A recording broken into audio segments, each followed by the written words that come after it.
Car हुजूर, चंद वाकफ़ीन ये सवाल पूछते हैं कि चंद पिछले मौक़े पे हुजूर ने फरमाया कि वाकफ़ीन को सिविल सर्विस में जाना चाहिए, तो वो पूछते हैं कि इससे क्या मुराद है, फ़ौज या पुलिस मुराद है या गवर्नमेंट में जो दफातर हैं वो मुराद हैं?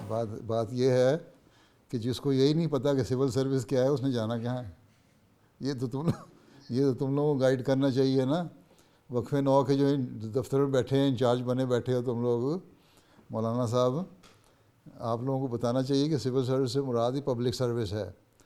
पब्लिक सर्विस में लोकल कौंसिल ऑफिस से लेके up to the prime minister secretariat तक जितने ऑफिसेज हैं ये सारी पब्लिक सर्विस में आते हैं, ठीक है।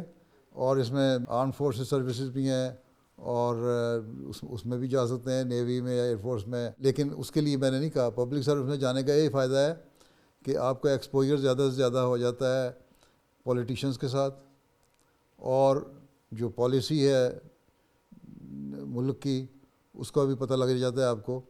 तो उस लिहाज से फिर आप जमात के भी काम आ सकते हैं और अहमदियों के भी काम आ सकते हैं। और सही तरह जब अच्छा टैलेंटेड एक पब्लिक सर्वेंट जो होता है वो एडवाइज़र के तौर पे भी रखा जाता है। फिर वो मुल्क की बेहतरी के लिए पूरा जस्टिस करते हुए सही तरह एडवाइस कर सकता है अपने बॉसेस को, ठीक है।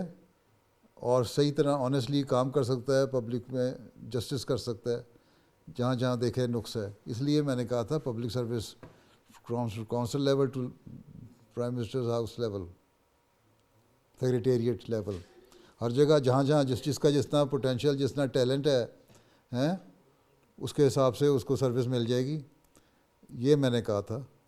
बाकी आर्मी और पुलिस वगैरह में जाना तो बेशक जाए, पुलिस में भी जा सकते हैं।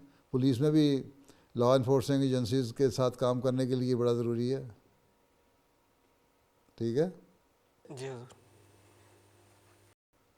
पब्लिक सर्विस का मुराद ही ये होता है कि civil service and public service is the same thing, ठीक है, ठीक।